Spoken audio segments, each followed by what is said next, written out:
any of this stuff is. Colder temperatures outside mixed with the hot engines under the hood could lead to small leaks in your exhaust, which could mean big problems for you and your family. Our Monday Morning Mechanic, David Rogers, here to explain how this happens and how we can prevent it. Hi, David. Hi, Natalie. How are you today? This is so foreign to me. I know. People talk about the muffler. What is this? This is a catalytic converter. Okay. I've heard that these before. are headers. These are header pipes. Basically, what you have here, Natalie, is this is the whole system that carries the exhaust that the motor makes when it's burning, when it's combusting, and it carries it out of the car. The muffler here, most people are pretty familiar with those, at least with what they do, and they make it quieter, right? And the same thing, the catalytic converter is for your emissions. What most people don't realize is this little thing right here is like a mini oven, and it gets very, very hot, and it cooks the exhaust particles or the visible emissions down to a tiny enough particle. The way it does that is by getting to extremely high temperatures. This one's had some good wear. You can tell that this one's getting old, can't you? And you can see that it's really literally coming apart.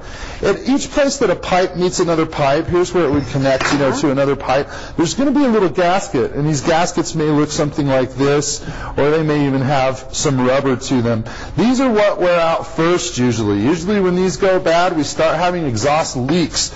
And people that is bad news. It is. An exhaust leak. People may say, hey, it's just an exhaust leak I'm hearing on my car. It's not a big deal. Let me tell you why it is. Number one, if exhaust gets up into the car, you've got carbon monoxide poisoning, okay? You can get a headache, you can get very, very ill, you get flu-like symptoms. Bad thing about carbon monoxide poison, most people don't realize that they are poisoned. How often would you have to replace or need to do something like this? Typically, a muffler catalytic converter is going to last about 4 to 6 years. Okay, but if you have a car 4 to 6 years, or you buy one used, you got to pay attention to that. Exactly. Or if you went for one of those cheapo, advertised $69 kind of specials, you're going to get a muffler or a catalytic converter that has no protective rust coating.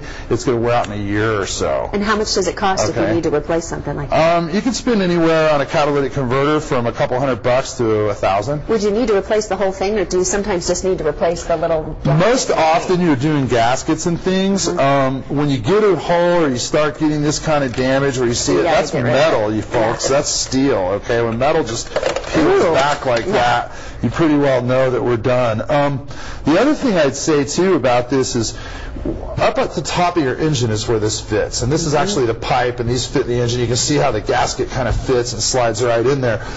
Basically, when this leaks, we have a much more serious problem. If you get cold air into the exhaust of the engine, it can actually burn an engine valve, and now we can spend $3,000, $4,000. You got to pay attention to all of these little exhaust leaks are critical not only for your health, but for the longevity of your car. Well, next time I'm in and they talk about all these little things, I know exactly what they look like now. Now you know. I took them out. Now you know. Find an ASE certified tech, Natalie. Don't go to the cheapest place, okay? Get somebody who knows what they're doing to look it over and give you good advice. David, thanks as always. Things we need to be paying attention to as it's getting cold out.